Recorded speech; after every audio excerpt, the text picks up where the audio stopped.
ये कहानी लेखक की अपनी भावनाओं के द्वारा लिखी गई है। इस कहानी को सुनकर आप अपना मनोरंजन कर सकते हैं। इस कहानी में दर्शाए गए पात्र, उत्पादन और घटनाएं सभी काल्पनिक हैं। कहानी किसी भी व्यक्ति के भावनाओं, प्रथाओं और परंपराओं का अपमान नहीं करती है। ये कहानी पूरी तरह से काल्पनिक है। दोस्तों, सिर्फ आपसे एक ही रिक्वेस्ट है कि आप हमारी वीडियो को लाइक और सब्सक्राइब कर लिया कीजिए, क्योंकि हम इसे बहुत ही मेहनत से बनाते हैं और आप बिना लाइक और सब्सक्राइब किया ही चले जाते हैं। प्लीज प्लीज प्लीज, यह आपका प्यार होगा हमारे लिए। आप हमारे चैनल को लाइक और सब्सक्राइब जरूर कर लिया कीजिए, जिससे हमें लगेगा कि हमारी मेहनत व्यर्थ नहीं जा रही है और आपको हमारी वीडियो पसंद आई, और इसी तरह हम आगे भी अच्छी अच्छी स्टोरी आपके लिए लाते रहेंगे। देखकर वो खुद ही दरवाजा खोल देती है। वो देखती है कि इस वक्त केबिन में कोई नहीं था। ये देखकर उसे थोड़ी हैरानी होती है। तभी कोई पीछे से उसका कंधा थपथपाता है। कशिश यहाँ वहाँ चेक करके ध्यान से नोटिस कर रही थी कि तरुण कहाँ है, इसलिए वो कंधा थपथपाने वाले पर ज्यादा गौर न करके कहती है, अरे एक मिनट पहले मुझे तो देखने दो कि कोई है या नहीं, फिर तुम भी देख लेना। वहीं उसके पीछे खड़ा तरुण अजीब सा मुंह बनाकर दोबारा उसके कंधे पर टैप करता है। तो कशिश गुस्से में पीछे मुड़ते हुए ही कहती है, क्या है यार। इसके आगे के शब्द उसके मुंह में ही रह जाते हैं, क्योंकि तरुण उसे बहुत बुरी तरह से घूर रहा था। वो डर का घूंट अपने गले से नीचे उतारती है। अब कशिश को समझ नहीं आ रहा था कि वो क्या बोले, इसलिए वो चुपचाप खड़ी रहती है। उसे इस तरह देखकर तरुण अपने एक एक शब्द को चबाते हुए कहता है, मैं आई कम इन। क्योंकि कशिश दरवाजे के सामने खड़ी थी, कशिश का ध्यान पूरी तरह से तरुण पर नहीं था, इसलिए वो भी कह देती है, ये कम इन। वही कशिश का जवाब सुनकर तरुण पूरी तरह से चिढ़ जाता है। उसने तो कशिश को ये रियलाइज करवाने के लिए कहा था कि केबिन उसका है, लेकिन यहाँ कशिश तो चुपचाप उसकी बात का जवाब दे रही है। ये देखकर वो कह रहा है, मिस कशिश, लगता है आपका ध्यान आजकल काम में बिल्कुल भी नहीं है। ये सुनकर कशिश हड़बड़ाते हुए कहती है, हाँ सर। तरुण गुस्से में कहता है, ये हाँ हूँ वाली बात फिर आप बाद में बोल लेना। अभी मिस्टर जॉन मीटिंग के लिए आने वाले हैं। जो प्रोजेक्ट आप ओबरॉय के पास से वापस लेकर आई है, उन्हें दोबारा से चेक करके तैयार कर लीजिए।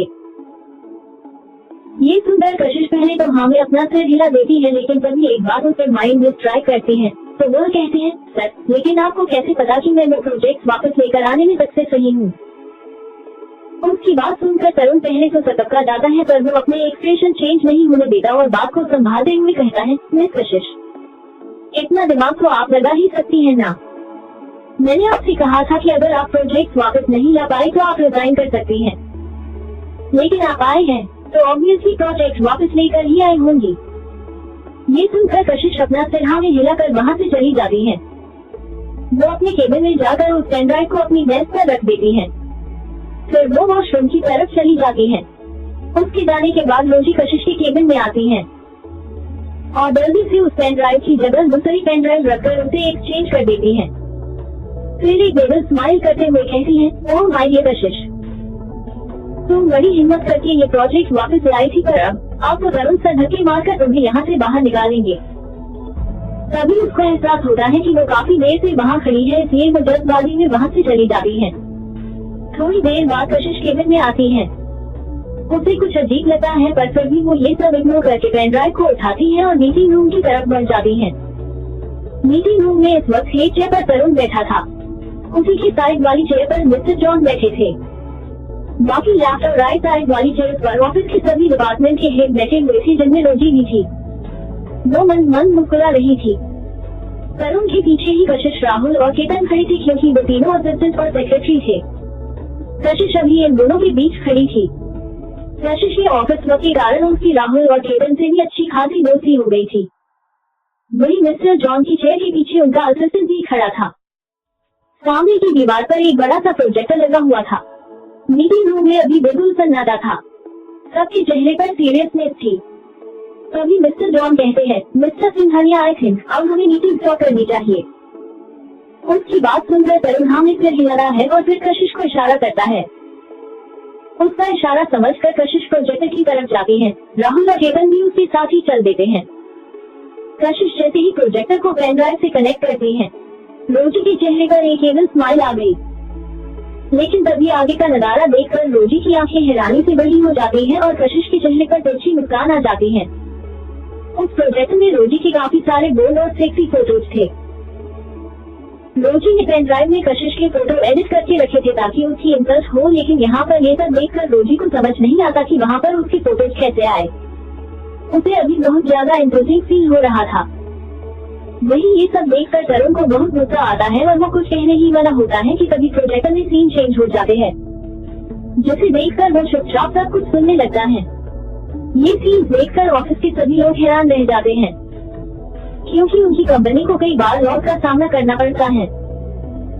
उनके बनाए प्रोजेक्ट डिस्ट्रॉय हो जाना और भी कई सारी प्रॉब्लम जिनके पीछे कौन है ये उन्हें अभी तक नहीं पता चल पाया था।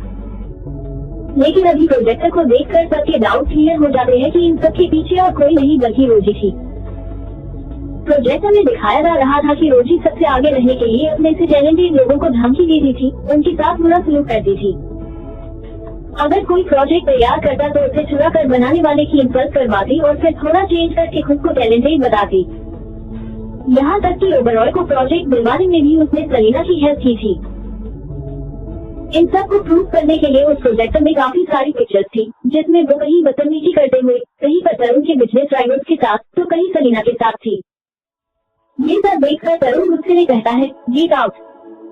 सबको समझ आ रहा था कि तरुण रोजी से ही कह रहा है, लेकिन रोजी अपनी जगह से उठने के बजाय गुस्से में कशिश की तरफ देखती है। उसे ऐसे देखते देखकर कशिश अपने मन में सोचती है, जो दूसरों के लिए गड्ढा खोदते हैं वो एक दिन ही उसमें गिर जाते हैं।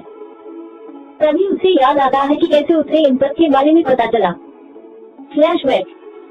कशिश ऑफिस के कैंटीन में बैठी थी कि तभी एक लड़की और एक लड़का उसके पास आकर बैठ जाते हैं और कहते हैं, वाओ मैम, आप तो कमाल है। रोजी मैम इतनी बुरी है बस फिर भी उसे कोई सबक नहीं सीखा पाता क्योंकि वो बहुत चालाक है, लेकिन आपने तो उसे अच्छा मजा दिखाया।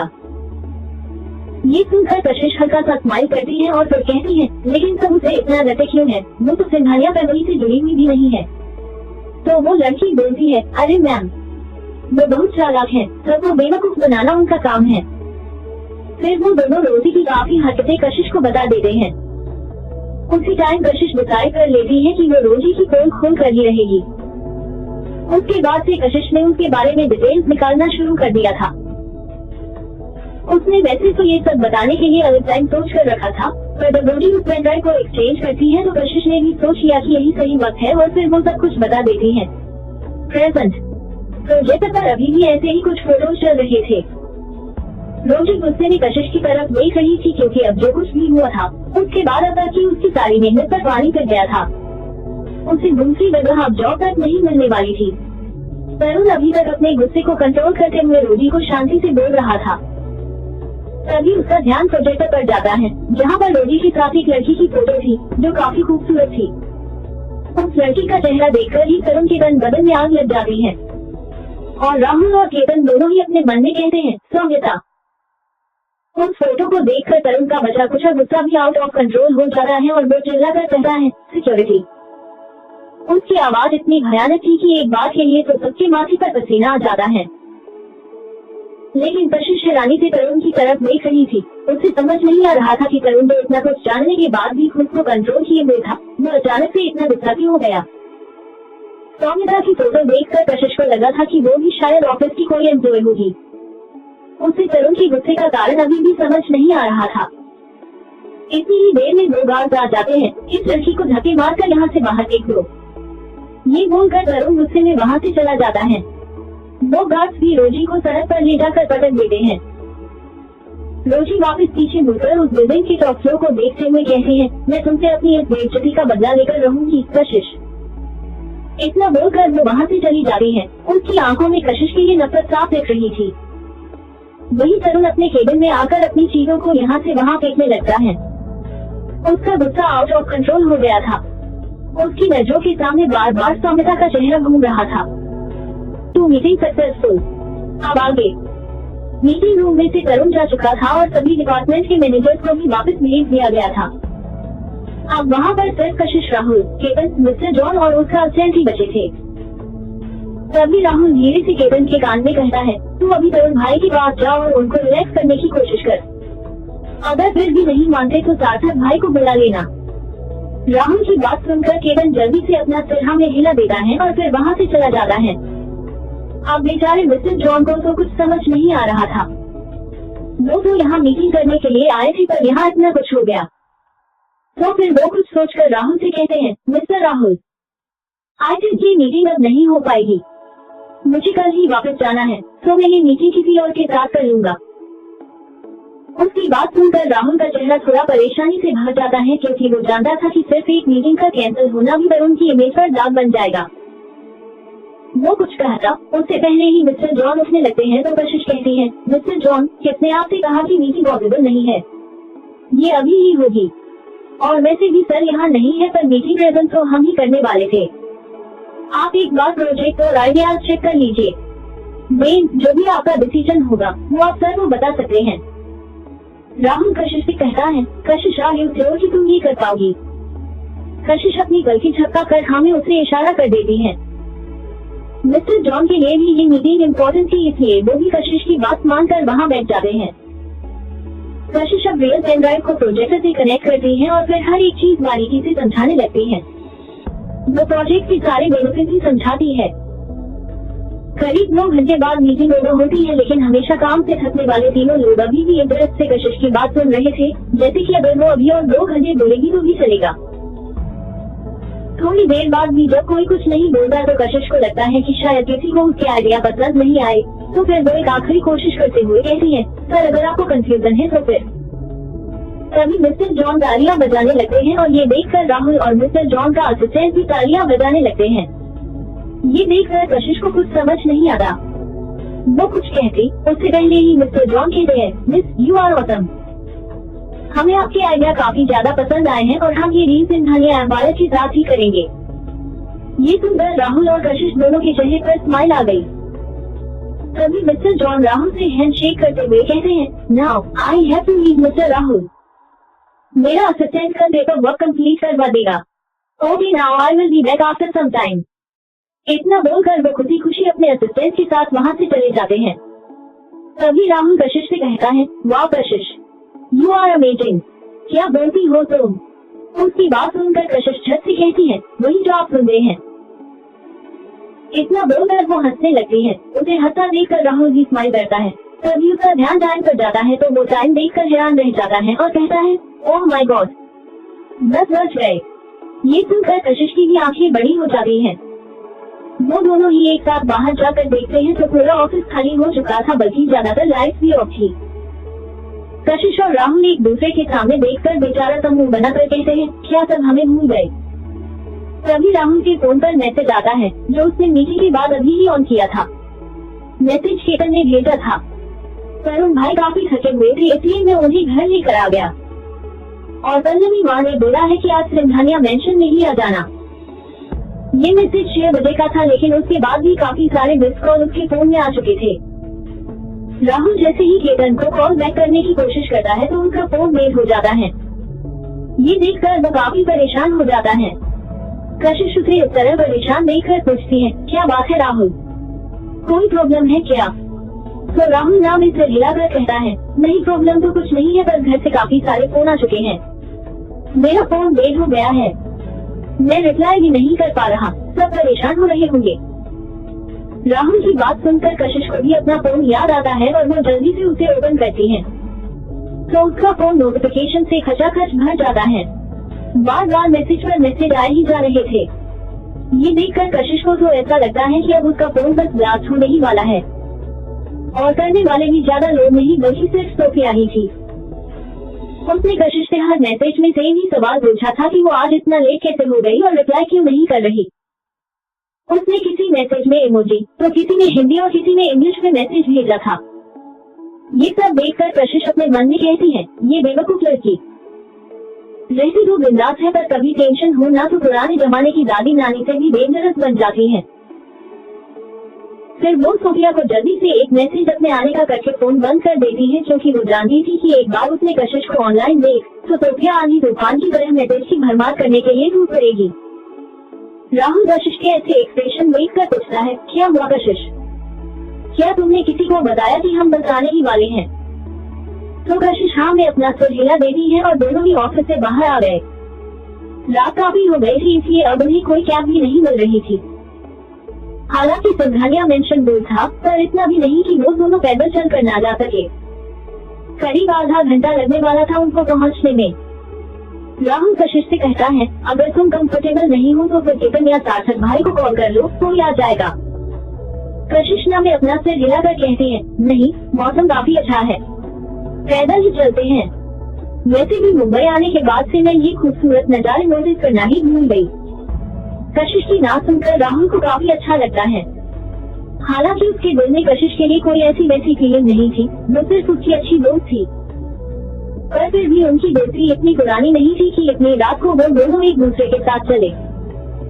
लेकिन फिर भी कशिश ने उस पर भरोसा किया, ये जानकर उसे मन ही मन अच्छा लगता है।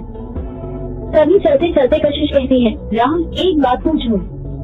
तो राहुल हम कहता है। कशिश कहती है, वो लास्ट पिक में जो रोजी के साथ लड़की थी, वो कौन थी? ये सुनकर राहुल एक नजर कशिश को देखता है और फिर ना में सिर हिलाकर कहता है, sorry but I don't know. ये सुनकर कशिश फिर कुछ नहीं कहती है। वही राहुल अपने मन में सोचता है, तुम बहुत अच्छी हो कशिश। पर तरुण को तुम पर भरोसा नहीं है और अगर उसे पता चला कि मैंने उसका पास तुम्हें बताया तो वो गुस्सा हो जाएगा और फिर से तुम पर शक करेगा कि तुम उसके पास की बातें नहीं जानो तो बेहतर रहेगा। तभी राहुल कुछ सोचकर कशिश से कहता है, वैसे एक बात बताओ, तुमने रोजी के बारे में पता कैसे लगाया और वो प्रोजेक्ट भी तुम काफी आसानी से लाई।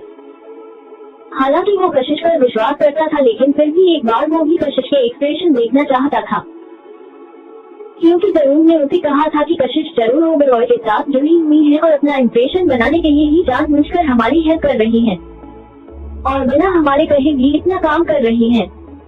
राहुल की बात सुनकर कशिश स्माइल करते हुए कहती है, राहुल वो काफी आसान काम था। रोजी के बारे में तो ऑफिस के एम्प्लॉय से ही पता चला और मिस्टर ओबेरॉय ने तो प्रोजेक्ट ऐसे ही वापस दे दिया। He is not a bad person। ये बोलकर कशिश किसी सोच में गुम हो जाती है। वही राहुल भी कुछ सोचकर इन सारी बातों को छोड़कर कशिश से नॉर्मल बात करने लगता है। वो दोनों बातें करते करते ही सिंघानिया मेंशन के काफी करीब पहुंच गए। वही तरुण अपने रूम की बालकनी में खड़ा होकर चांद को देख रहा था। उसके दिमाग में काफी कुछ चल रहा था। उसे समझ नहीं आ रहा था कि कशिश गलत है या सही।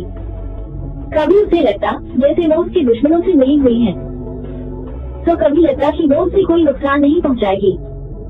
लेकिन एक लास्ट उसके दिमाग में यही आता है कि कशिश उसके दिमाग में इतनी गहराई से क्यों बस गई। वो चाह कर भी उसके ख्यालों को अपने दिमाग से नहीं निकाल पाता। आज से पहले जब भी कभी सौम्यता का जिक्र होता था तो तरुण के जहन में गुस्सा और दर्द दोनों पनप रहे थे, लेकिन अब उसे नफरत हो गई थी। बल्कि उसे अब सौम्यता से कोई भी अटैचमेंट नहीं रही थी। यही सब सोचते हुए उसका ध्यान मैंगेट पर जाता है जहाँ से कशिश और राहुल एक साथ आ रहे थे। तभी राहुल की कुछ बात सुनकर कशिश खिलखिलाकर हंस देती है।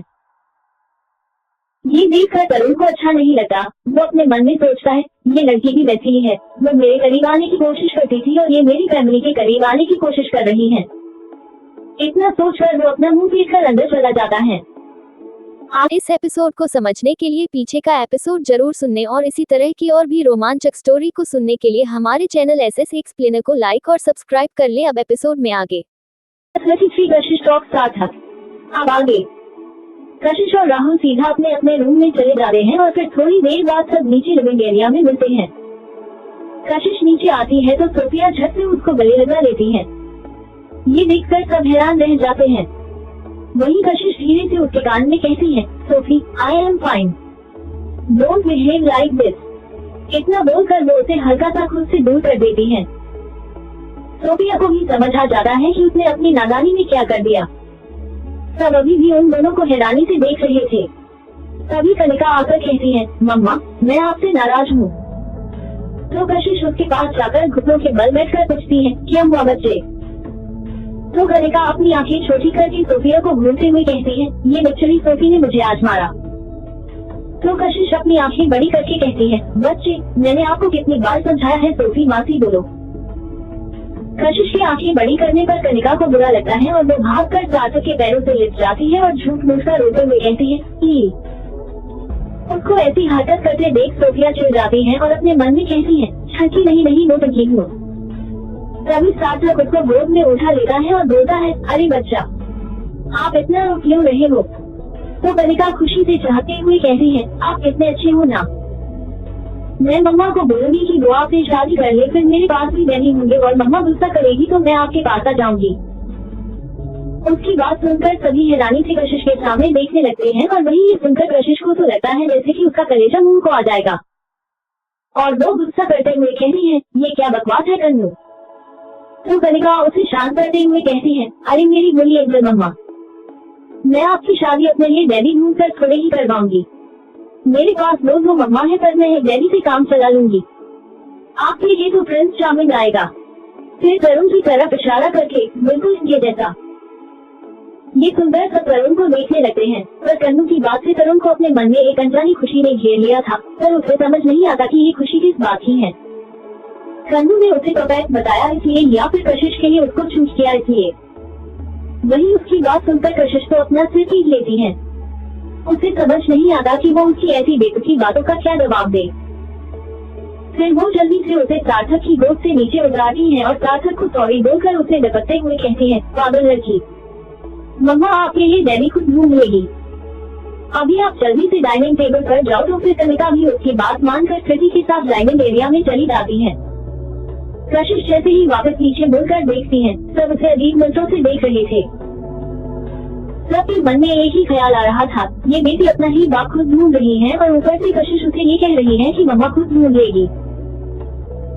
कशिश को समझ आ रहा था कि सब उसे ऐसे क्यों देखे, तो वो धीरे से अपना सिर झुकाकर कहती है, मेरी दी की शादी नहीं हुई है, कन्नू अभी बच्ची है, मेरी सारी बातें समझती नहीं इसलिए ऐसा बोल रही थी। सॉरी, अगर आपको ये जानकर कुछ गलत लगता है तो मैं यहाँ से चली जाऊंगी।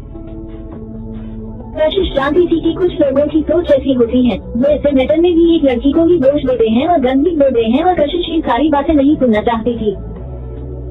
उन सबको बताने का रीजन भी यही था कि आज नहीं तो कल सबको उसकी फैमिली के बारे में पता चलेगा, तो ये सब भी मालूम पड़ेगा ही। और ये बात छुपाना उसे गलत नहीं लगा। आखिर वो जानना भी चाहती थी कि उसके डैड और दादी के बेस्ट फ्रेंड की फैमिली की सोच कैसी है। तभी शांति जी कहती है, बस और कुछ नहीं सुनना मुझे।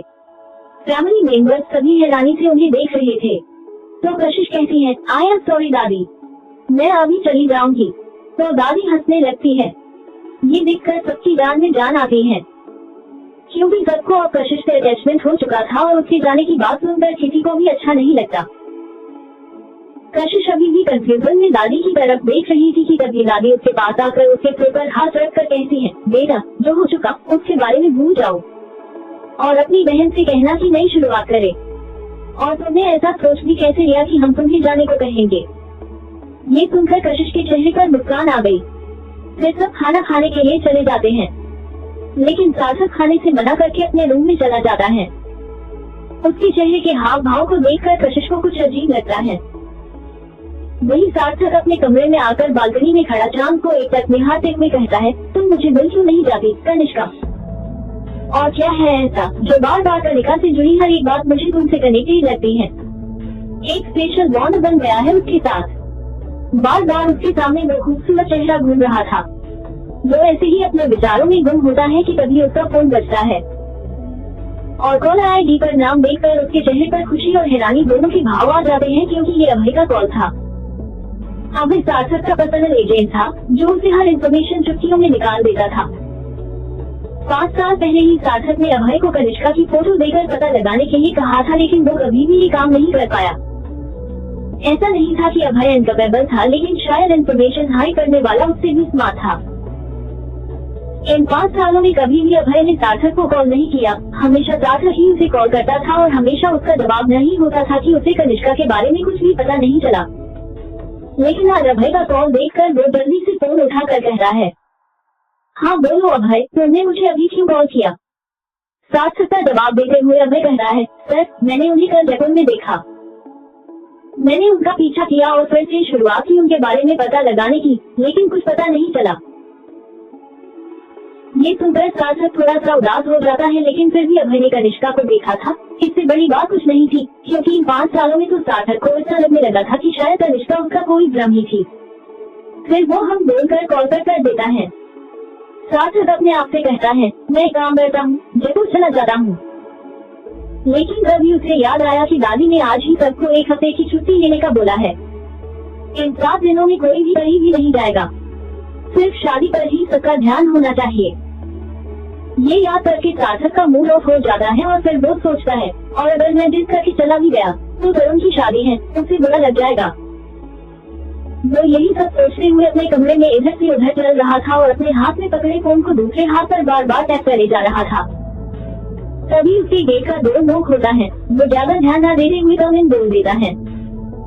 तभी एक हल्की सी प्यारी आवाज आती है, क्या बात है सार्थक भाई, आप कुछ परेशान लग रहे हैं।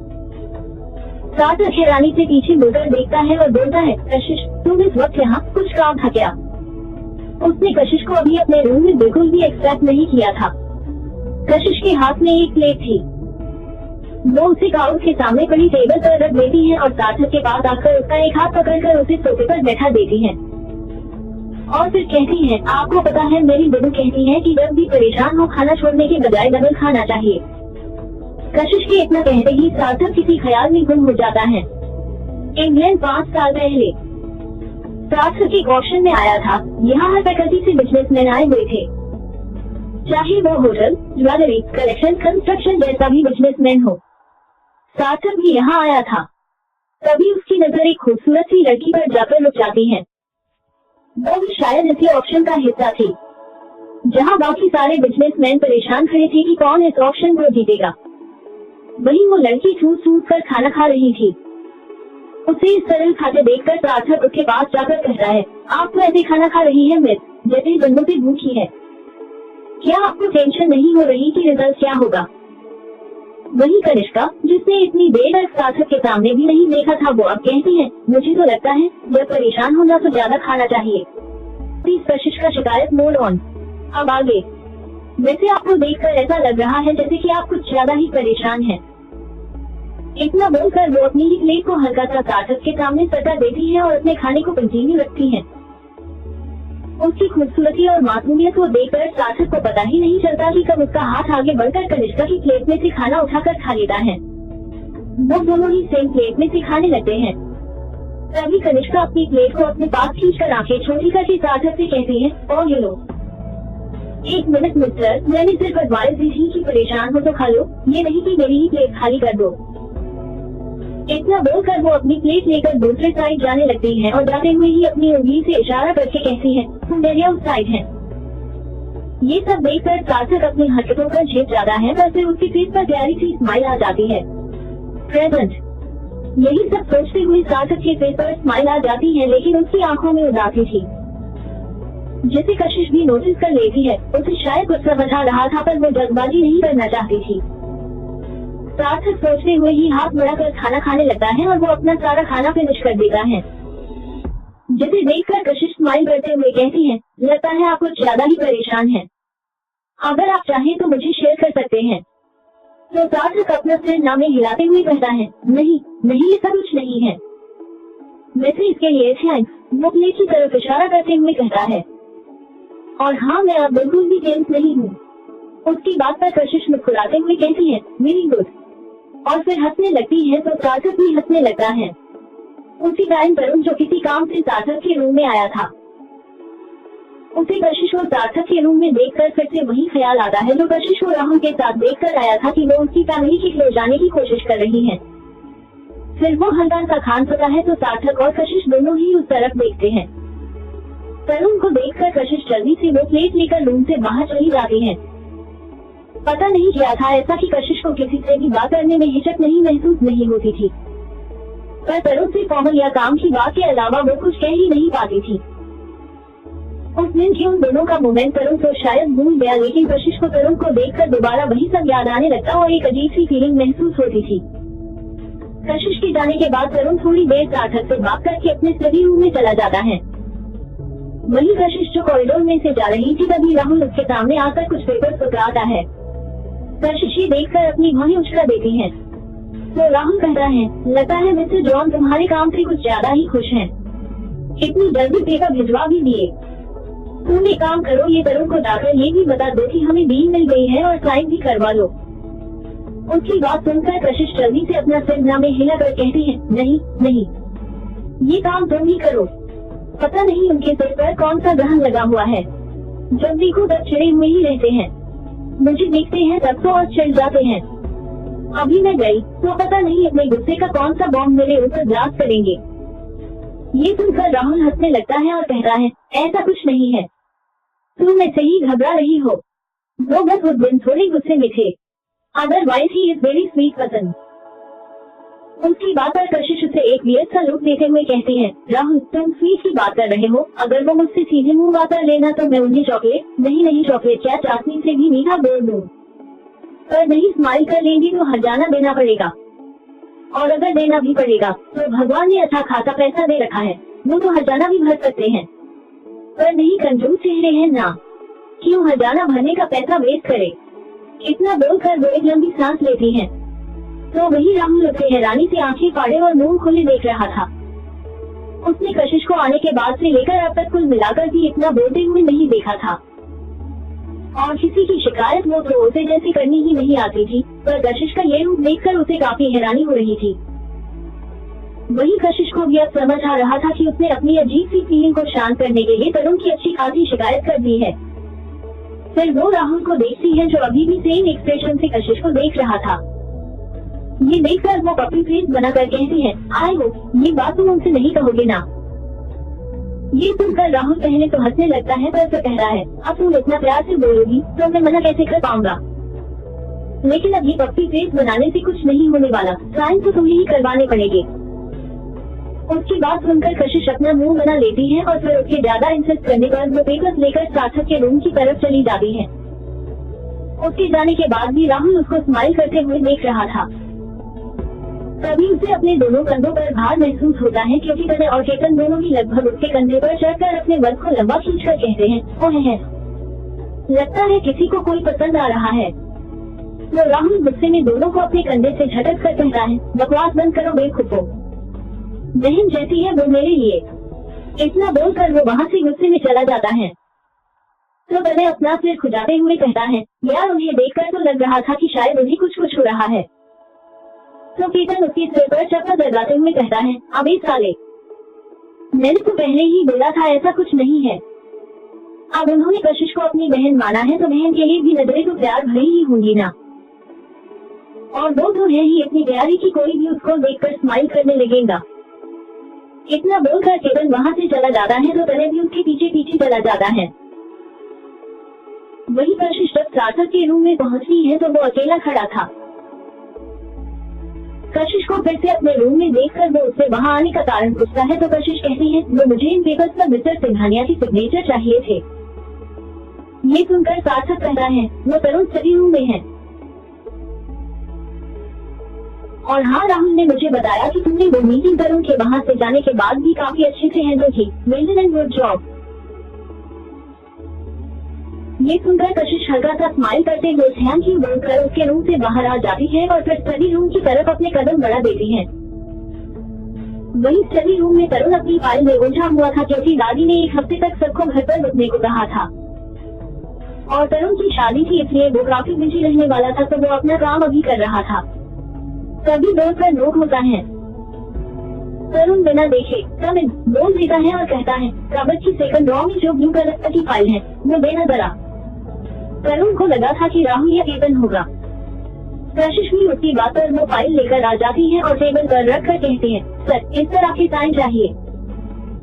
कशिश की आवाज सुनकर तरुण हैरानी से पहले तो कशिश को देखता है और फिर उस फाइल को देखता है जो कशिश ने रखी थी। तो सोचकर वो खड़ा होता है और अपने पेंट की पॉकेट में हाथ डालकर कशिश की तरफ बढ़ते हुए कहता है, ओह तो अब तुम मेरे करीब आने की कोशिश कर रही हो। मेरी फैमिली को तो अपने इस भोले से चेहरे में उलझा दिया, पर तुम्हें क्या लगता है कि मैं भी तुम्हारे इस भोले चेहरे की जाल में फंस जाऊंगा? नहीं मिस कशिश, अगर तुम ऐसा सोच रही हो ना तो बिल्कुल गलत सोच रही हो। इतना बोलते बोलते वो कशिश के काफी करीब आ चुका था और कशिश पीछे दीवार से लग जाती है। उसके चेहरे पर अजीब से एक्सप्रेशन थे। उसे समझ नहीं आ रहा था कि तरुण उसे आखिर कहना क्या चाहता है। वो ऐसे ही कहती है, जी मैं समझी नहीं, आप क्या कह रहे हैं?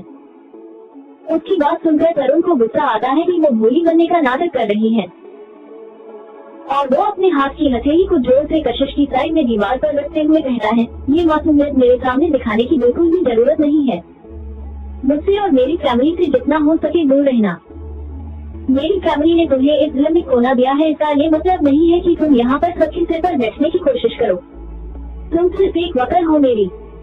किसी से ज्यादा करीबी बनाने की कोशिश करने की जरूरत नहीं है, समझी? उसकी ऐसी बातें सुनकर कशिश को मन ही मन बहुत गुस्सा आता है। वो बेवकूफ नहीं थी, उसे भी समझ आ रहा था कि करुण क्या कहना चाहता है। वो नॉर्मल लड़की की तरह करुण की बात सुनकर रोती तो बिल्कुल भी नहीं है। वो अपनी आंखें छोटी करके और करुण के सीने पर हाथ रखकर जोर से धक्का देती है, जिससे करुण 2 कदम पीछे हो जाता है और फिर वो अपनी एक उंगली उस पर पॉइंट करके उसे गुस्से में घूरती हुई कहती है, मिस्टर सिंघानिया, आप जो भी कह रहे हैं ना, वैसा मेरे दिमाग में बिल्कुल भी नहीं है। लेकिन हाँ, मैं यहाँ पर साइन करवाने आई थी और ये बताने आई थी कि आपको वो डील मिल गई है। इतना बोलकर वो उन पेपर की फाइल को जोर से टेबल पर पटकते हुए कहती है, अगर आपका मूड हो जाए तो साइन कर दीजिएगा। इतना बोलकर वो पैर पटकते हुए वहाँ से चली जाती है। वही करुण को ये देखकर बहुत गुस्सा आता है। ये लड़की आखिर अपने आप को समझती क्या है? करुण सिंघानिया को उसके मुंह पर सुनाकर चली गई। करुण के दिमाग में बार बार वही सीन घूम रहा था, जब वो राहुल और सार्थक से हंस हंस कर बात कर रही थी। शायद इसलिए फिर से कशिश को देखकर वो खुद को कंट्रोल नहीं कर पाया और अपनी भड़ास उस पर निकाल दी। वही कशिश जल्दी से बाहर आकर सीधा टेरेस पर चली जाती है, जिसे सोफिया भी देख लेती है और वो भी उसके पीछे चल देती है। कशिश ऊपर जाकर बड़बड़ाने लगती है, समझते क्या है ये मिस्टर सिंघानिया अपने आप को? यहाँ मैं अपने काम से आई हूँ, लेकिन फिर भी उनकी मदद कर रही हूँ और वो मुझे फिर खुद की तरफ उंगली पॉइंट करके तीसरी बार कहती है, अरे मुझे कशिश रावत को एटीट्यूड दिखा रहे हैं। अरे मैं उनको इज्जत देकर आप और सच करके बात कर रही हूँ और वो मुझे पर इल्जाम लगा रहे हैं। अरे इससे तो अच्छे सार्थक भाई हैं जिन्होंने मेरी तारीफ की, और 2 तारीफ तो छोड़ो, हल्का सा थैंक यू नहीं बोल सकते थे। कशिश अपने आप में ही ये सब बोली जा रही थी। तभी कोई उसके पास बैठकर जोर जोर से हंसने लगता है। कशिश अपना सिर घुमाकर देखती है तो वहाँ पर सोफिया बैठी थी। उसे देखकर वो और चिढ़ जाती है और उसके कंधे पर मुक्का मारते हुए कहती है, यहाँ मेरे दिमाग का दही हो रखा है और तू हंस रही है। तो सोफिया हंसते हुए कहती है, हे, ये सब तो मुझे नहीं पता, पर जिसने भी मेरी पुरानी एंजल मुझे वापस लाकर दी है ना, उसके लिए मुझे अच्छा और बुरा दोनों लग रहा है। बुरा तो इसलिए कि पता नहीं तू उसका क्या हाल करेगी, और अच्छा इसलिए कि मैं उसे बड़ी दुआएं देने वाली हूँ। कशिश उसकी बात को इग्नोर करके कहती है, मुझे अच्छी बुरे की पड़ी है, मेरा तो मन कर रहा है कि मैं उनको उन्हीं की दांत निगलवा दूं। इतना बोलकर वो उठकर वहाँ से चली जाती है। वही सोफिया भी उसके पीछे पीछे आते हुए अपने मन में सोचती है, यार thank you so much God ji, मेरी पुरानी शिकायती एंजल लौटाने के लिए, वरना साइलेंट एंजल के साथ रहकर मैं तो बोर ही हो गई थी। ये सोचकर फिर वो जोर से कहती है, अरे रुक मेरी जान, मैं भी आ रही हूँ। आधा वक्त, आज संडे था, नेक्स्ट डे सगाई होने वाली थी, तो इसीलिए आज सभी शॉपिंग पर जाने वाले थे। थोड़ी देर में सभी लोग एक एक करके नीचे आते हैं। सभी कशिश नीचे आती है। उसने black trouser with black shirt पहनी हुई थी। उसका पूरा ध्यान अपने फोन में था और वो सीढ़ियों से नीचे उतर रही थी। सब लोग नीचे खड़े होकर उसी का वेट कर रहे थे। तभी सोफिया, जिसने व्हाइट जीन्स और येलो फ्लोरल प्रिंट टॉपर पहन रखा था, वो भागकर उसके पास जाती है और फिर कहती है, ओ पागल लड़की, ये क्या किसी मीटिंग में जा रही है जो पूरी ब्लैक मार्केट बंद कराई है? We are going for shopping. Kashish उसकी बात सुनकर अपना सिर उठाकर सामने देखती है तो सब उसी को देख रहे थे। सभी बड़े मेंबर्स डाइनिंग टेबल पर खाना खा रहे थे क्योंकि वो शॉपिंग पर नहीं जाने वाले थे। कन्नू भी उनके पास ही बैठी थी, इसलिए अभी लिविंग हॉल में शॉपिंग पर जाने वालों में सभी टीनेजर ही थे। अरण्या और विक्टर सिंह भी सुबह जल्दी ही आ चुके थे। तो कशिश की नजर सबकी तरफ घुमाकर कहती है, पर मुझे शॉपिंग नहीं करनी ना। तो सोफिया कहती है, नहीं तुझे तो चलना पड़ेगा। कशिश मना करती है तो सोफिया उसे दोबारा से जिद करते हुए कहती है, आप सभी कशिश को समझाने में लग गए कि उसको भी चलना पड़ेगा। ये सब देखकर करुण बहुत ही ज्यादा इरिटेट हो गया। पहले ही बड़ी मुश्किल से दादी और अपनी माँ की डांट खाने के बाद वो शॉपिंग पर जाने के लिए माना था और अब कशिश और यहाँ पर टाइम पास कर रही थी। वो चिल्लाकर कहता है, इनफ इज इनफ। इतना बोलकर वो सबको इग्नोर करके कशिश का हाथ मजबूती से पकड़कर उसे लगभग खींचते हुए बाहर ले जाता है और कहता है, बकवास बंद करो अपनी। सब अगर इतना इंसिस्ट कर रहे हैं तो फिर भाव क्यों खा रही हो? वही बाकी सबकी आंखें ये नजारा देखकर बहुत ही ज्यादा बड़ी हो गई थी और फिर सब भी उनके पीछे पीछे चल देते हैं। अरण्या की नजरें तो उन दोनों के हाथ पर ही थी। उसे ये देखकर बिल्कुल भी अच्छा तो नहीं लग रहा था। वो भी सबके साथ बाहर आ गई। दूसरी ओर अरुण कशिश को खींचते हुए बाहर कार के पास लेकर आ जाता है, तो कशिश झल्लाते हुए अपना हाथ उसे छुड़वा देती है और कहती है, ये क्या कर रहे हैं आप, मेरा हाथ ऐसे खींचकर क्यों लेकर आ रहे हैं। अरुण भी उसे वैसे ही जवाब देते हुए कहता है, क्योंकि तुम फालतू में कुछ ज्यादा ही भाव खा रही थी। जब सभी बोल रहे थे कि चलो तो चुपचाप चल लेती। उसकी बात सुनकर कशिश अपनी आंखें छोटी करके उसे घूरते हुए कहती है, ओह, तो क्या वो आप नहीं थी जिन्होंने मुझे अपनी फैमिली से दूर रहने के लिए बोला था।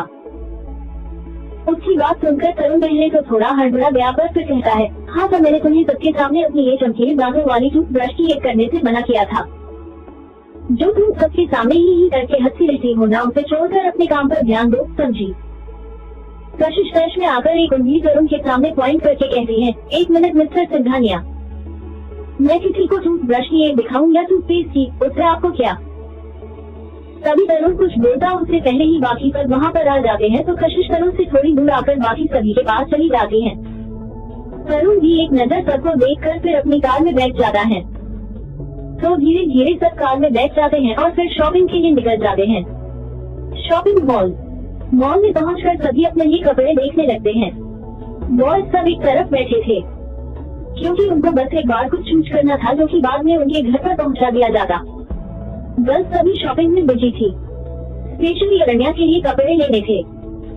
शादी की ड्रेसेस सबके लिए ट्रेडिशनल होने वाली थी, तो वो डिजाइन करने के लिए अलग से भी जाने वाली थी, इसलिए अभी सब सिर्फ फंक्शन के लिए ड्रेसेस लेने वाले थे। कशिश को आज कहीं जाने की जल्दी थी, इसलिए वो जल्दबाजी में 2-3 ड्रेस ले लेती है और फिर हल्दी फंक्शन के लिए एक ड्रेस ढूंढने लगती है। तभी उसकी नजर एक पिंक लहंगे पर पड़ती है, जिस पर बहुत ही खूबसूरत कशीदाकारी की गई थी। कशिश को वो लहंगा बहुत पसंद आता है। वो जैसे ही उसके पास जाकर उस पर हाथ लगाती है, तभी कोई और उस पर हाथ रख देता है। सोफिया और कृति भी यही आ चुके थे, वो उन दोनों के पीछे ही खड़ी थी। कशिश जब देखती है तो वह अरण्या का हाथ था। वही अरण्या जब कशिश को देखती है तो अपना हाथ उस लहंगे पर से हटा लेती है। ये देखकर कशिश हल्का सा स्माइल करते हुए कहती है, ये आप रख लीजिए। तो अरण्या मना करते हुए कहती है, नहीं नहीं, इसे पहले आपने पसंद किया, तो आप ही रख लीजिए। अरे पर ब्राइड तो आप है ना, तो आपकी पसंद में कोई कमी नहीं रहनी चाहिए। कशिश की बात सुनकर अरण्या कुछ कहती है, उससे पहले ही एक सेल्समैन आकर कहता है, मैम इसी ब्रांड का एक और लहंगा है जिसकी डिजाइन हल्की सी डिफरेंट है, आप दोनों में से कोई एक उसे पसंद कर सकती है। ये सुनकर कशिश अरण्या से कहती है, आप तो ठीक है ना, मैं वो रख लूंगी, ये आप ले लीजिए। उसकी बात सुनकर अरण्या अपना सिर हाँ में हिला देती है और वो अपने मन में सोचती है, मैं खामखा इनके बारे में न जाने क्या क्या सोच रही थी, ये तो बहुत अच्छी इंसान है। तभी सब फिर से शॉपिंग करने लगते हैं। सोफिया दूसरी साइड अकेले खड़ी थी, तो कशिश उसके पास जाकर बोलती है, मेरा हो गया। तो सोफिया चिल्लाती है, क्या। तो कशिश उसके मुंह पर हाथ रखकर कहती है, क्या हुआ, इतना क्यों चिल्ला रही है। तो सोफिया कहती है, अरे अब तुम रेस शुरू होने से पहले ही मुझे अनाउंस कर देगी तो मैं और क्या बोलूंगी। तो कशिश अपना मुंह सिकोड़ते हुए कहती है, क्या बोल रही है इस बिना एंड ऑल। उसकी बात पर सोफिया कहती है, अरे मतलब मैंने तो अभी तक एक भी ड्रेस नहीं लिया। तो कशिश कहती है, तो शॉपिंग करना मैंने कब रोका है, मैं तो बस ये बोलने आई थी कि आज वीकेंड है तो मुझे डिपार्टमेंट जाना है, अगर मैं घर से गई तो सबको मुझ पर शक हो जाएगा, इसलिए अभी जा रही हूँ, थोड़ी देर में वापस आ जाऊंगी, तब तक तू संभाल लियो। ओके। तो सोफिया भी जल्द बोल देती है। कशिश वहाँ से बाकी सबसे छुपते छुपाते बाहर आ जाती है और शौर्य को मैसेज भेज देती है, 1 बुलेट। थोड़ी देर चलने के बाद वो एक रेस्टोरेंट के पास आकर जैसे ही खड़ी होती है तभी एक शौर्य एक बुलेट भिजवा देता है। कशिश उस राइडर को रेस्टोरेंट में वेट करने का बोलकर खुद उस एनफील्ड पर बैठ जाती है और अपनी आंखों पर ब्लैक गॉगल्स लगा लेती है और बुलेट स्टॉप कर देती है। वो क्या कयामत लग रही थी। रॉयल एनफील्ड पर टोटल ब्लैक ड्रेस में गोरा सा चेहरा, तेज हवा के कारण उसके बालों की कुछ लपेटें उसके चेहरे पर आ रही थी। लड़की तो लड़कियां भी एक नजर उसे अट्रैक्ट होकर दोनों नजर घुमाकर देख रहे थे। वो काफी ज्यादा अट्रैक्टिव और डैशिंग लग रही थी। थोड़ी देर राइड करने के बाद वो एक बड़ी सी बिल्डिंग के सामने जाकर पहुंच जाती है। उस बिल्डिंग पर कुछ भी नहीं लिखा था, देखने से वो किसी ऑफिस की बिल्डिंग लग रही थी। कशिश अपनी बुलेट को पार्क करने के बाद अपने चेहरे पर एक ब्लैक मास्क पहन लेती है। और सीधा उस ऑफिस के मेन गेट पर जाती है। वहाँ पर खड़े गार्ड अभी भी चुपचाप खड़े थे। कशिश वहाँ पर एक फिंगरप्रिंट लॉक कर अपनी फिंगर प्रेस करती है, जिससे दरवाजा अपने आप खुल जाता है। इस बिल्डिंग में आने के लिए कोई आई कार्ड नहीं थी, बल्कि फिंगरप्रिंट प्रिंट करके रखे जाते थे और उन्हीं से दरवाजा खुलता था। कशिश अंदर जाती है तो वो पूरा फ्लोर खाली था, क्योंकि यहाँ कोई भी गैस नहीं होती थी, बल्कि सबके लिए केबिन थे और रेगुलरली बहुत कम लोग ही आते थे। जब भी कोई सीक्रेट ऑपरेशन होता था तब सभी को बुलाया जाता था, वरना सभी ऑफिसर्स हर वक्त किसी न किसी दूसरी जगह पर काम के लिए एक्टिव रहते थे। कशिश सीधा एलिवेटर से टॉप फ्लोर पर जाती है और एक केबिन में बेझिझक एंटर हो जाती है। उस केबिन में अभी वही चीफ बैठे थे जिनसे सार्थक बात कर रहा था। कशिश को देखकर चीफ अपनी बगल से खड़े हो जाते हैं। वो जल्दी से किसी को मैसेज कर देते हैं और फिर कशिश से कहते हैं, I am very happy Rose, wait you come here on a single request of us. हम बहुत खुश हैं कि आप हमारी एक रिक्वेस्ट पर यहाँ आ गई। कशिश अब तक सामने वाली चेयर पर लीन होकर बैठ जाती है और अपने एक पैर को दूसरे घुटने पर रख देती है। उसके चेहरे पे अभी एकदम सीरियसनेस थी। उसके इस तरह बैठने से चीफ को एक अलग ही प्रोफेशनलिटी का एहसास हो रहा था और वो काफी सम्मान से खड़े हो जाते हैं। फिर कशिश कहती है, एनी मिशन चीफ? तो चीफ वैसे ही खड़े हुए ही कहते हैं, वो रोज अभी तो कोई ऑपरेशन नहीं है। तो कशिश दोबारा से, and what are the progress report? ये सुनकर चीफ कहते हैं, रोज, लंदन की ड्रग रैकेट को चलाने वाली गैंग को आपने यहाँ आने से पहले ही पकड़वा दिया था और जो स्मगलिंग रसिया में चल रही थी उसे हमारी बेस्ट टीम ने सोर्ट आउट कर दिया है और कुछ टाइम बाद वो वापस लौट रहे हैं। ये सब बताते समय चीफ की नजरें बार बार डोर की तरफ जा रही थी, जिसे कशिश भी नोटिस कर लेती है।